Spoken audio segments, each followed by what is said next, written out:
So now, in a bookshop, quite by accident, I picked up Salvatore Settis's book, If Venice Dies, quite by accident, and I read it, and I really thought it was one of the most amazing books I've ever read. It's a book full of ethical judgment and quality and horror stories, and he doesn't scruple to mention that terrible bogey that seems to be nearly universal, namely corruption in city life. So anyway, I asked him if he'd be willing to speak today. I asked him in November. He was already committed today, but he very kindly recorded a talk which lasts just under 20 minutes. So Simon, would you like to let it roll? Yes, here we go. Here we go. Thank you. My little talk today will be based on a book I wrote a few years ago about Venice, called If Venice Dies. And to start it with, this is not Venice in my first slide, but Las Vegas.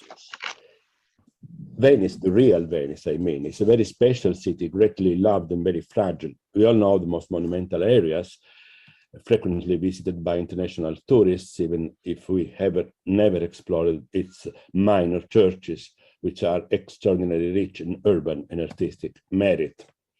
Just to mention, to remind you of a few unique characteristics of Venice, such as an urban framework which has evolved over centuries, always maintaining only two means of getting about for people and wares, by foot or by waterway, an extraordinary richness of monuments and works of art, the constant decrease in the resident population, a continual increase of mass tourism which invades the most famous areas of the city, and finally, the fashion of having a second home in Venice, as many have, which has the effect of inflating prices and transforming Venice into a city of second homes, which often remains empty for almost the whole year.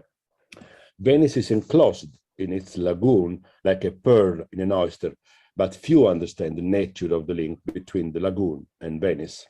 The city extends onto 118 islands linked by bridges, but to these should be added other islands such as Torcello or San Giorgio, accessible only by water. City, islands, and lagoon make up an ecosystem unparalleled for the balance between natural environment and human presence. The lagoon has never been for Venice a limit or a neutral space. It has been the very condition of its existence and has transformed itself over time in harmony with the city, reflecting its beauty and its history with a sort of counter melody without which even the voice of Venice would fade. This intimate union was represented in maps, in early maps, for example, this dated 1528, in which the islands of the lagoon and the ring of land around the city were considered as a sort of periphery to the city itself. The territory of the city of Venice, from an administrative point of view today, includes a vast area of mainland, of which Marghera, Mestre, and other areas such as the airport are part. And the population has moved towards these areas in recent decades, especially the younger generations. If we look at the population statistics for Venice, indeed, we see a noteworthy drop of 100,000 fewer inhabitants in the last 30 years. And Venice still now is losing almost 1,000 people a year. Cities are not only made of buildings and roads, but of men and women with their cultural, religious, and social connections. Urban form has been created and modified over time according to the powerful mechanism which Henri Lefebvre, the great French sociologist, has termed the production of space. The space in which we live, being by its very nature a social space, is indeed the product of people and results from economic processes, political decisions, cultural choices, which come together. Just to offer you an example, in this wonderful painting in Philadelphia, you see that the bell tower of St. Mark's is damaged on one side because it has been struck by lightning, and it was very soon repaired but they decided they wanted it recorded also in this damaged state, a proof and evidence for how much the bell tower was and is still loved in Venice. Venice, with its unique history and relations with the lagoon, has produced over the centuries, by and around itself, a cultural and social space of density and originality without comparison. Without comparison is also this this bird's eye map of Venice produced in the year 1500 exactly, which is prodigious in its detailed precision. Beyond the visible city of buildings and roads, there is an invisible city, a city with a soul defined by a double relationship with the human body belonging to the citizens that inhabit that city, and a relationship with nature, the surrounding countryside normally, but in the case of Venice, it's lagoon. And it entails a relationship of proportions between the body of the citizen and the body of the city. The body of the city mimics, repeats, enhances the citizen's body. It welcomes and guides them, echoes their voice and steps, and leads them to streets and bridges, canals and squares with a rhythm and flow that is a collective creation involving not only aristocrats and merchants, artisans and sailors, glassworkers and gunsmiths, men and women, but also visitors of the city itself. Now, today, hundreds of millions of people live in monstrous built-up areas, such as the Chinese metropolis of Chongqing, shown above, crowded by tens of millions of inhabitants, areas built to increase the production of goods for all and to increase the profits for a few people, without limit. And this process of concentrating people into giant beehives seems destined to expand in the future. Mega cities have become an ineluctable icon of our time and are tendentially identified with the very idea of modernity. Yet, do we really want to think that the megalopolis will supplant all other urban forms, or should a city like Venice have a right to exist in the future? Would be worthwhile to keep other alternatives in mind, not just the megalopolis, when we think of the city in the future of humankind? Do we wish to nurture or destroy the multiplicity and diversity of urban forms? Venice and Chongqing are two irreducibly different models of communal living. Thus, in order to better understand and interpret Chongqing, we must inevitably think of Venice. Like the megalopolis, the skyscraper is taken as an icon of modernity, especially where skyscrapers are not so common. Perhaps it is for this reason that, as part of a project presented at Venice Biennale a few years ago in 2010, the plan was proposed to save Venice from the high waters by surrounding it with a corolla of skyscrapers built on artificial reefs, which surrounds the city, protects it from the seas, and repopulates it with the nations. I am quoting from the text for the Venice Biennale 2010. Skyscrapers are now very fashionable in Italy, and for instance, they changed radically the skyline of Milan. In Italy, the current party line goes as follows. In the last few decades, we Italians have been too conservative.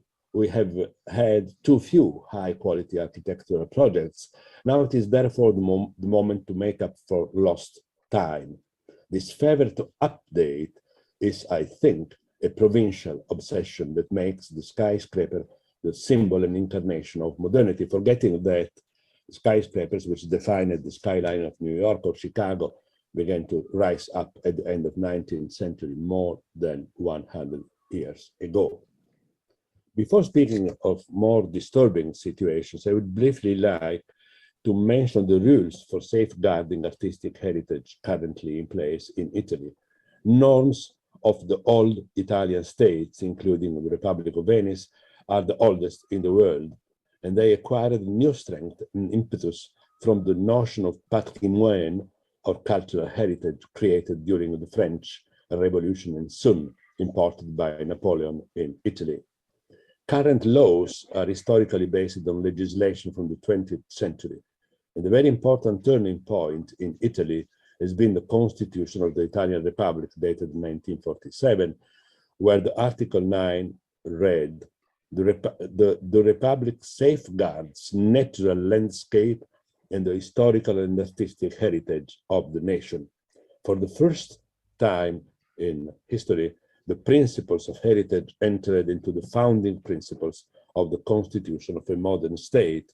And it is very important to emphasize the very notion that landscape, natural landscape, and historical heritage are considered two sides of the same coin. Notwithstanding the constitution, though, in Venice as elsewhere in Italy, the erosion of the very idea of a city takes place, above all, in the destruction of the centuries-old harmony between city and countryside.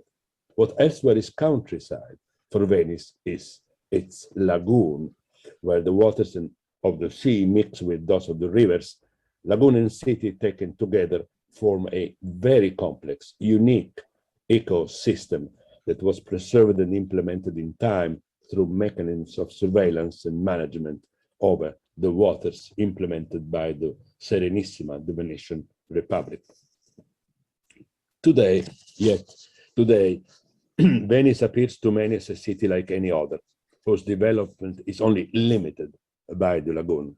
It has therefore been proposed seriously to save Venice from isolation with a metropolitan line and underground line, a Venice, Padua, Treviso underground system, in order to create a single megacity out of the three with underground lines which would run under the lagoon. This is an old project reflecting this idea. In short, as it stands, Venice increasingly looks as dramatically outdated, even to inhabitants of the region where it is based, the Veneto. There are vast territorial restructuring projects with labels in English, naturally, like Veneto City or Venice Land, such as in this map. Huge built-up areas where one imagines that real life, the life of the production, consumption of goods, is carried or would be carried out in areas of new construction, while historical Venice would be an exciting periphery on the seashore, which you can reach by underground, especially on weekends. Such a Venice would be a sort of Disneyland, therefore, more like the papier-mâché creation of Las Vegas than the city of the Doge's Palace and of St. Mark's Basilica. Actually, no city in the world like Venice goes against the model of urban development based on urban densification and architectural verticalization. Protected by the lagoon in a millennial-old symbiotic relationship, Venice is an unbearable challenge to the world of modernity, according to the great architectural historian Manfredo Tafuri, that elicits, according to him, assault by developers' ambitions of architects and massive invasions of tourists. Indeed, all you need is to stop for a few hours in Venice to be threatened by the dark ghosts of a modernity without a future in the form of mega ships, cruise ships which invade the city, destroying its skyline, better resembling huge Las Vegas hotels than ships. Like in Las Vegas, ships with thousands of beds pass themselves off as exclusive luxury, but are holiday machines which crush standardized pleasure of a pretended opulence. Ephemeral sanctuaries of health rituals, they try their best to look like a condensed city with shopping centers and restaurants, nightclubs and cinemas, shops, gyms, theaters, casinos, ice skating rinks, running tracks and sport grounds and so forth and so on. But their moment of glory is when they can show off their pompous arrogance of being an artificial city, forcing their way into the dock of San Marco, challenging the millennia-old Basilica and the Palazzo Ducale. Now, very recently, the Italian government decided to change the route, directing it to Marghera, but it is not yet clear how much this will really resolve this problem. And the consequence of this new route on the lagoon are still very uncertain and not yet fully analyzed.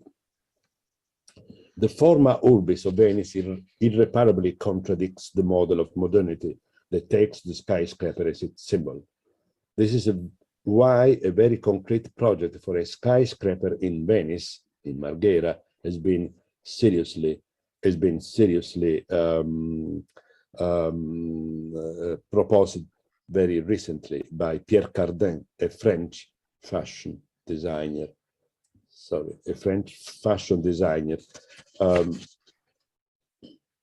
Actually born in the Veneto. The project has been abandoned. It was supposed to be called Palais Lumière. It would have been one of €500 million, rising 820 feet high and covering in an area of 43 acres in Marghera's dilapidated industrial zone. So a skyscraper giving Venice a new modernity, a new citizenship in the contemporary world, a vertical city, a unique occasion, according to Pierre Cardin, to reclaim an industrial area in decline, but also a dramatic transformation of Venice's skyline, high more than twice the bell tower of St. Mark, that would be built in defiance to all the urban norms. Impossible not to see it from the Piazza San Marco, not to mention from the whole city. Fortunately, it has been abandoned, but nobody knows whether projects like this will be resurrected sooner or later. My little book, I mentioned, that has been recently published in several languages and more recently also in other languages such as Spanish and Chinese, is centered on Venice, and its title implies.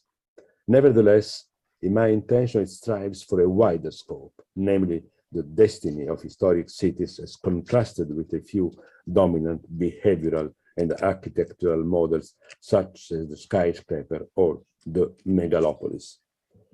I'm obviously aware that Venice is subject, perhaps more than any other city, to the potentially dramatic consequence of climate change and rising sea level. I'm only mentioning this point today because this is not specific of Venice, as other points I mentioned are. From the perspective I adopted in this talk, which is now going to conclusion, Venice is the archetype of a cultural creation of great merit and great danger. I mean, the historic city. Venice is today a laboratory and litmus test wherefrom to look at the global decline of historical centers, often marginalized and left over. Assaults to Venice's urban shape have an acknowledged but obvious goal to erase diversity, to homogenize cities, substituting civil conversation for artificially crafted, mainly commercial or productive space as machines for the production and consumption of goods. So let's think for a moment. Let's think inspired by a thoughtful Athena in a Greek relief. As a great icon of the historic city, Venice is precisely for this reason the most important target for whoever aims at denying the very raison d'etre of urban diversity as the most convenient scenario where to experiment different ways of social and cultural life. Our generation, not just in Venice, but everywhere, has been tasked with a great responsibility to show that diversity and beauty are not weighty legacies from the past, but an extraordinary gift to live with in the present and an extraordinary endowment to build and guarantee the future. That in the world in which we live, there is still space for diversity of urban models, of cultures, of lifestyles, and that the urban style developed in Venice is bound to remain alive in the world, not only today, but also tomorrow. because if Venice dies, it will not only be Venice that falls. The very idea of the city will die, that form of the city as an open and wide space of social life as a foundation of our civilization. Thank you very much for your attention. Gosh, are we not fortunate to have had such a wonderful talk recorded specially for us by Professor Settis? If you haven't read his book, If Venice Dies, then I strongly recommend it. But currently I'm reading his book called The Future of the Classical, a most elegant and wonderful book. And quite a lot of his art historical books are published in English as well as in Italian. And if you Google his name, a number of talks come up and they're all absolutely wonderful. So I am absolutely thrilled that he has contributed to our conference in this way. And I'm having a very pleasant correspondence with him, and I shall tell him how appreciative we were. But I don't think we've got much time to discuss it at this particular moment. It's just 1 o'clock, in fact. So people will be joining us at 1:30, expecting the session on encouraging Venice's creative communities. So let's see, there will be an opportunity to raise questions about Professor Settis's talk at the end of the day, if people wish. But otherwise, we're going to have the great privilege of being able to listen to it again when the recordings are available. And personally, I look forward to that very much indeed, because there's such a lot of deep thinking in it, to which we should all be paying attention, I believe.